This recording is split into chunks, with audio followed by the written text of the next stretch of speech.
जय श्री राधे कृष्ण दोस्तों। Dreamland channel में आपका स्वागत है। आज हम आपको सुनाएंगे श्रीमद् भागवत गीता के कुछ प्रश्न जो हम सभी से जीवन से संबंधित है। परिणाम एक है, तो क्या जो बहुत सी क्रियाएं करते हैं वे भजन नहीं करते? भगवान कहते हैं नहीं। अविवेकियों की बुद्धि अनंत शाखाओं वाली होती है, इसलिए वे अनंत क्रियाओं का विस्तार कर लेते हैं और दिखावटी शोभा युक्त वाणी में उसे व्यक्त भी करते हैं। उनके वाणी की छाप जिन जिन के चित्त पर पड़ती है, उनकी बुद्धि भी नष्ट हो जाती है, न कि वे कुछ पाते हैं।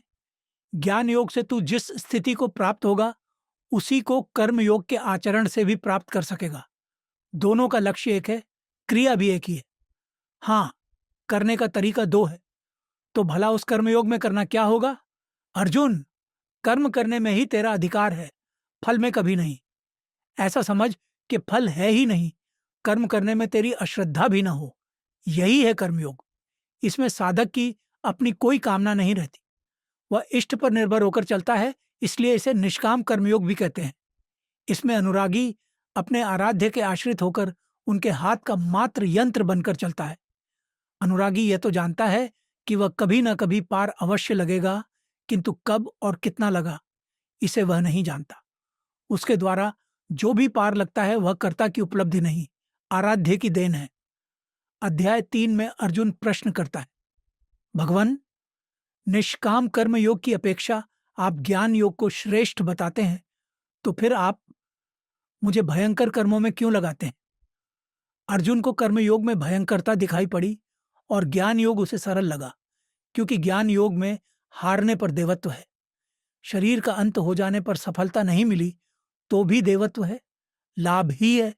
और यदि जीत जाते हैं, शरीर के रहते मन के पूर्ण निरोध तक पहुंच जाते हैं, तो सर्वस्व मिलता है, महामहिम स्थिति मिलती है। दोनों प्रकार से मिलना ही है। स्वतंत्र रहकर अपना हानि लाभ समझते हुए चलना है। अतः अर्जुन को ज्ञान मार्ग सरल लगा।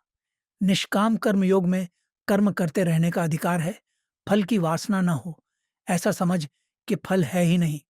कर्म करने में तेरी अश्रद्धा भी न हो, निरंतर कर्म करने के लिए तत्पर हो जा। हाँ, एक झीना सा प्रलोभन अवश्य है कि कभी न कभी कर्म बंधन से मुक्त अवश्य हो जाओगे, लेकिन जो कुछ समझाया गया उससे वर्तमान में तो कुछ मिलने वाला नहीं है। फिर ऐसा कौन होगा जो अकारण खाक छानता फिरे? यद्यपि आगे यह निष्काम कर्मयोग महान विभूतियों के आलोक को दर्शाने वाला होता है, किंतु क्षण प्रतिक्षण की उपलब्धि से बेखबर साधक को प्रारंभ में यह निरस प्रतीत होता है। इसलिए अर्जुन ने कहा कि आप मुझे निष्काम कर्म योग की भयंकरता में क्यों फंसाते हैं?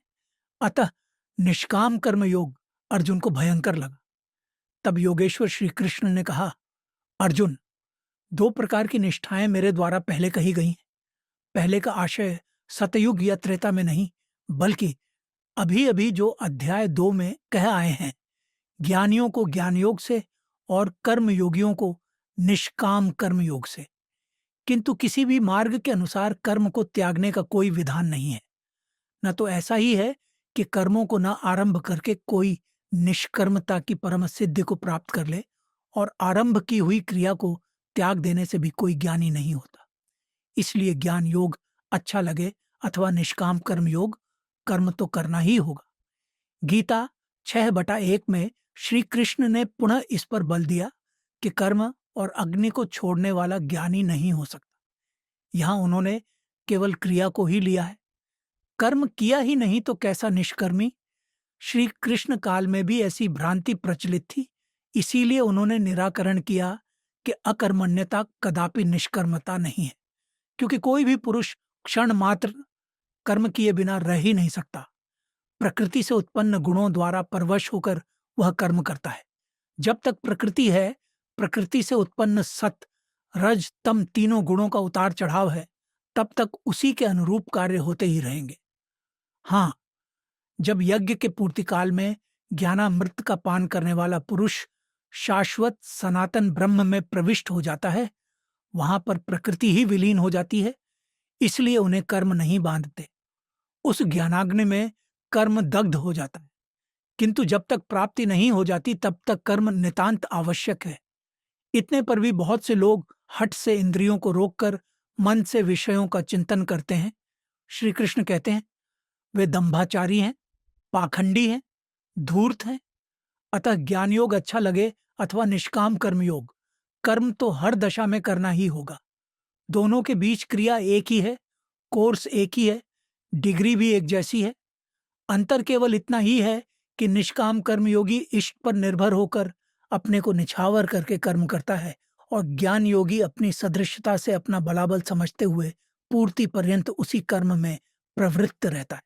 जब तक उस शाश्वत को न पालें, कर्म में प्रवृत्ति अभीष्ट है। जब कर्म करना ही होगा तो नियतम कुरु कर्म त्वम, गीता 3:8। अर्जुन, तू निर्धारित किए कर्म को कर। वह निर्धारित कर्म है क्या? यज्ञार्थात कर्मणो न्यत्र लोकोयम कर्म बंधना, गीता 3:6। यज्ञ की प्रक्रिया ही एकमात्र कर्म है। इसके अतिरिक्त दुनिया में जो कुछ किया जाता है, क्या वह कर्म नहीं है? श्री कृष्ण कहते हैं नहीं, वह तो इस लोक का एक बंधन है। इसी यज्ञ की प्रक्रिया को ज्ञान योग में करना है और यही प्रक्रिया निष्काम कर्म योग में भी करनी होती है। दोनों में वही यज्ञ किया जाता है। यज्ञ के अतिरिक्त दुनिया में जो कुछ भी किया जाता है, पूरा सुनने के लिए बहुत बहुत धन्यवाद। मिलते हैं अगली वीडियो में। जब तक के लिए राधे कृष्णा,